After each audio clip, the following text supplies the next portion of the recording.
All right, today's video is going to be about how to teach your dog to go to his bed or a crate. Same thing, same process used to do both things, exactly the same, with just a minor little difference for the crate than the bed because of the walls. But my whole career, 20 years of dog training, the bed or place command is one of the most popular commands that owners always want to teach their dogs. But in the 20 years I've been doing this, I have never seen once anybody teach their dogs how to do this properly. Never.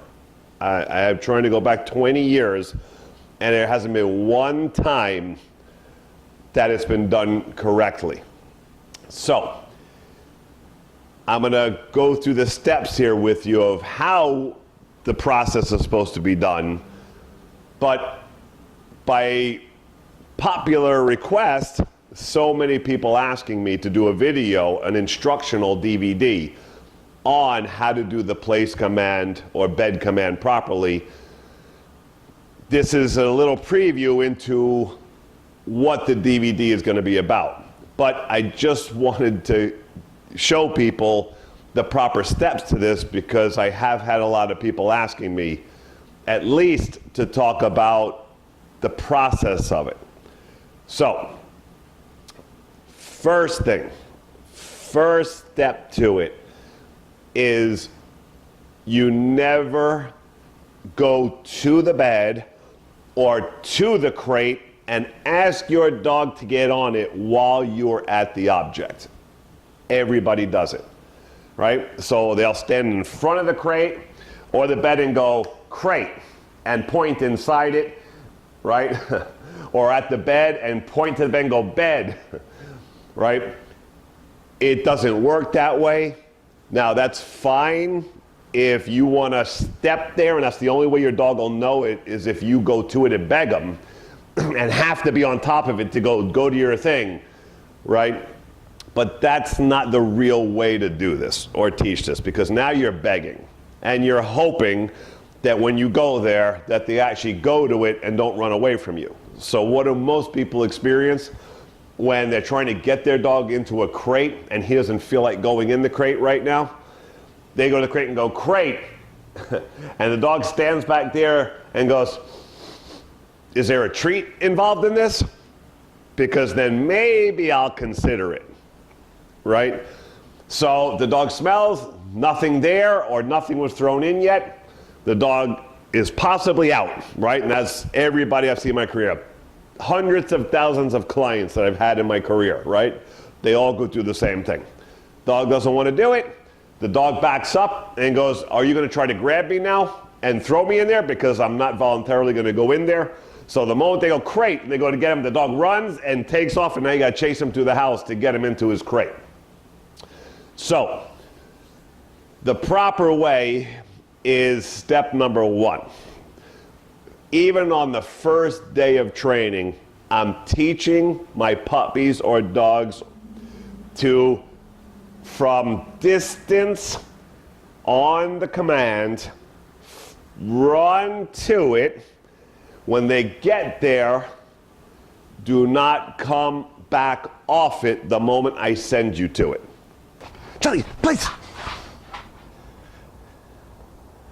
Place!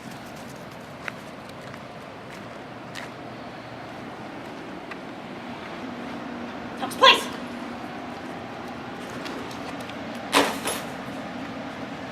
Place! Right? So the moment I go place or bed, that means it's an implied behavior that they have to run to the object that they know that I'm talking about, whether it's the bed or the crate. The moment they get there, they have to just post on it, whether they're downing, standing, whatever it is. But they cannot take another step back off it once they're there. They're stuck on it, until they are given another command, such as a release word, which is generally what I use, come, right? But they cannot even think about coming back off it the moment I have sent them there. Now, saying that, there is no stay command attached to the bed. You cannot go bed, stay, right? Why? Because let's say that you, which most people, a lot of people do this, and it is another mistake, they'll send the dog to the bed, they'll tell him to down, stay, but now, if he's really doing a stay, they cannot move out of that down position, even to get up and turn around to get comfortable and lay back down.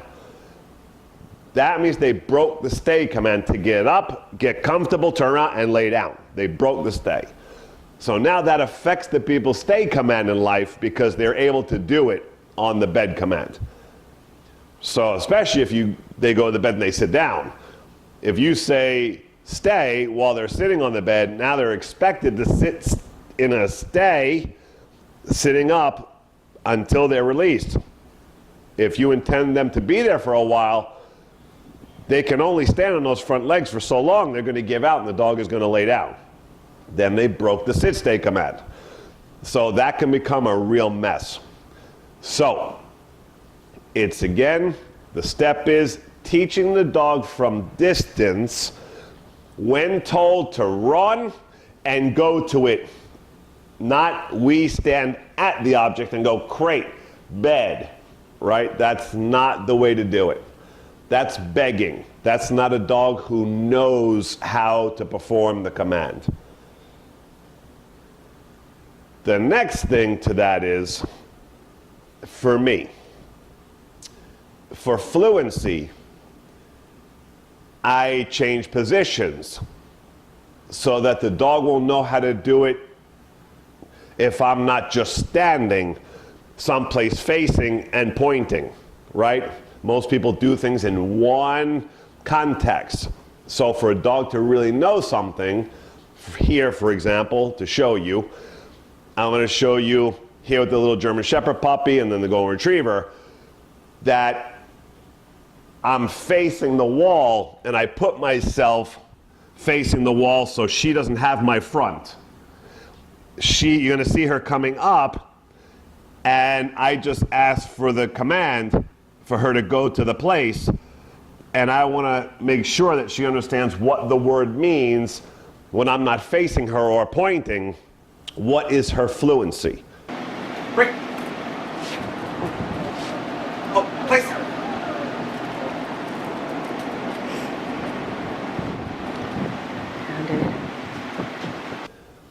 Right, and you see she runs right to her bed the moment I say the place command without facing or looking at it or pointing at it. That's a puppy who knows the fluency of what place means. Also, getting down, changing my position. So you're going to see here I go through a sequence of things with this puppy, with facing the wall, having her do it, bending down.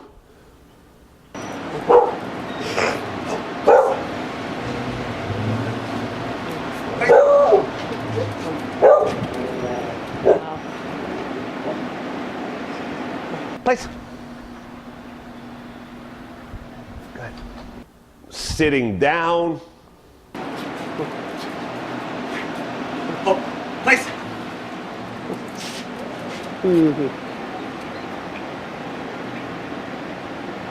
Wow. Check, place.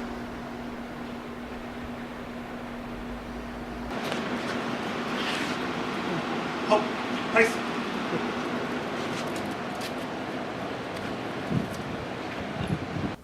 And this is making sure that no matter what position I'm in, that the dog or puppy understands the language. When I say the command, it's fluent. It's not, what was that? What did he say? What? right? So you can see immediate responses. Once I say the word, they bolt to the bed and they do what they have to do, right?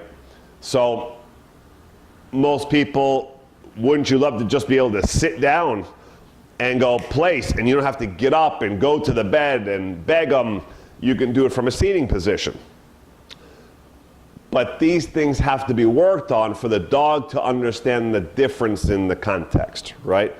If you only always do it standing up and face them, that's the only way they're going to be able to ever know how to do it. So for me, I know how people work. I've been dealing with the public and going to people's homes for 20 years. They would love to sit down and be able to have their dog, you know, to go to a bed or a place, that the dog knows it that well, right? That they don't even have to get up and be inconvenienced to have their dog or puppy go. Makes people very happy that a dog really knows things that well, right? So also not necessary, but here I always test the limits, and I just want to make sure I have maximum fluency of things. You'll see we send Tux here, and I've done it with the Goldens and all the other dogs too, but Tux we have on video doing this, sending him to his crate from the street and just testing his fluency before he was going to his new home.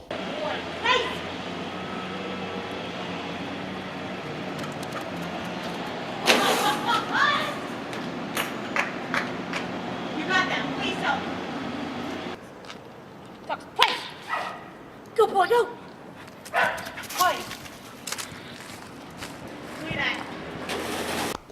So, you know, I'm always making sure that if we can do it from short distance, I want to see it from long distance. I want to make sure this guy really has his stuff. But that's me.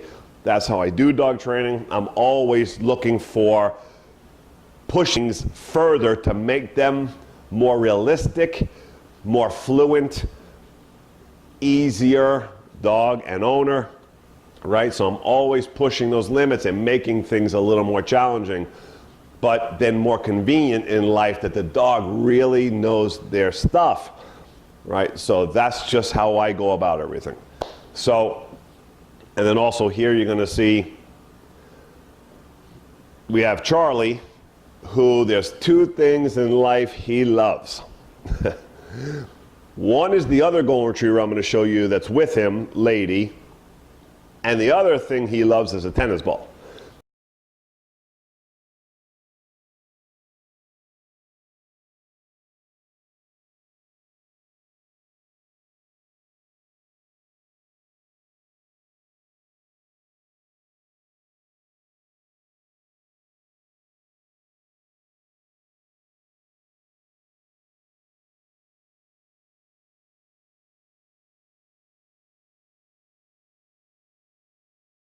So his two favorite things in life are Lady and the tennis ball. So once Charlie knew his bed command, of course, what am I going to do? I've tested him with other things smaller, but it's always about going for the biggest thing that that dog can't take, right? Their biggest weaknesses. So I know that Lady and the ball are his biggest weaknesses, so here you're going to see I put Charlie on the bed and I start messing around with Lady and the tennis ball, throwing it across his bed. He has to hold the bed and not come off it to go chase the ball, and he also loves to chase Lady all over the place and run with her and play fight. So his two favorite things are going to be running across his bed, right, while he's got to stay on that bed when he was told place and not come off. Good boy, Charlie. Go on, Lee, bring it. Good girl. Very good. Come on, Lee, bring it. Good girl. This is challenging, testing the fluency and making sure that no matter what in life, those are his two favorite things. If he won't come off for those things, then I know his bed command is solid. And there'll be more details of this and about all these things I was showing there in really great detail on the DVD, on the instructional. But just to give, if you're going to try this at home, you have to be able to teach these things in these steps. It cannot be walking a dog to a bed on a leash and always walking them to the object, the crate, the bed, because that's just the beginner steps of teaching those things. That does not mean they know it. That does not mean they'll always do it, right? That is the baby step of how to teach the crate or the bed. It is not the finishing touch. So, but most people teach that and think this the final step when really they just began the command, right? And that's why I've had that encounter of when people try to show me how good the dog is with their bed command, it never goes well, right? For 20 years, it's never gone well. I've never seen it done well, ever. So that's why I decided to come out with the instructional video, because so many people have been asking me to to show how to do that properly. So, hope you enjoyed. Till next time, Miami Dog Whisperer.